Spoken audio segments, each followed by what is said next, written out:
கோவை அருகே காவல்துறை சோதனை. காரில் கேரளாவிற்கு கொண்டு சென்ற ரூபாய் 22 லட்சம் பறிமுதல். நகைக்கடை உரிமையாளரிடம் விசாரணை. கோவை அருகே சோதனை சாவடியில் உரிய ஆவணங்கள் இன்றி கொண்டு சென்ற 22 லட்சம் பறிமுதல் செய்யப்பட்டது. இது தொடர்பாக நகைக்கடை உரிமையாளரிடம் காவல்துறையினர் விசாரணை நடத்தி வருகின்றனர்.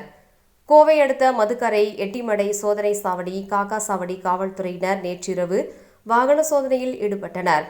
அப்போது கோவையிலிருந்து கேரளா நோக்கி கார் ஒன்று வந்து கொண்டிருந்தது. அதை சந்தேகத்தின் பேரில் காவல்துறையினர் தடுத்து நிறுத்தி விசாரித்தனர். அதில் காருக்குள் ரூபாய் 22 லட்சம் கட்டாக இருந்தது தெரிய வந்தது.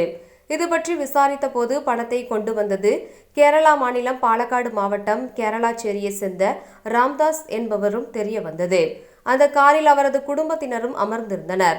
காரில் வைக்கப்பட்டிருந்த பணத்திற்கான ஆவணங்கள் எதுவும் இல்லை என்று விசாரணையில் பாலக்காட்டில் நகைக்கடை வைத்திருப்பதாகவும் பழைய நகைகளை கோவை ராஜவீதியில் உள்ள கடைகளுக்கு விற்றுவிட்டு பணத்துடன் கேரளா திரும்பியதும் தெரிய வந்தது. ஆனால் காரில் கொண்டு வந்த ரூபாய் 22 லட்சத்திற்கு எந்தவித ஆவணங்களும் இல்லாததால் பணத்தை போலீசார் பறிமுதல் செய்தனர். பின்னர் அந்த பணத்தை வருமான வரித்துறை அதிகாரிகளிடம் ஒப்படைத்தனர். கோவை அருகே சோதனை சாவடியில் உரிய ஆவணங்கள் இன்றி எடுத்து சென்ற ரூபாய் 22 லட்சம் பறிமுதல் செய்யப்பட்ட சம்பவம் பரபரப்பை ஏற்படுத்தியுள்ளது.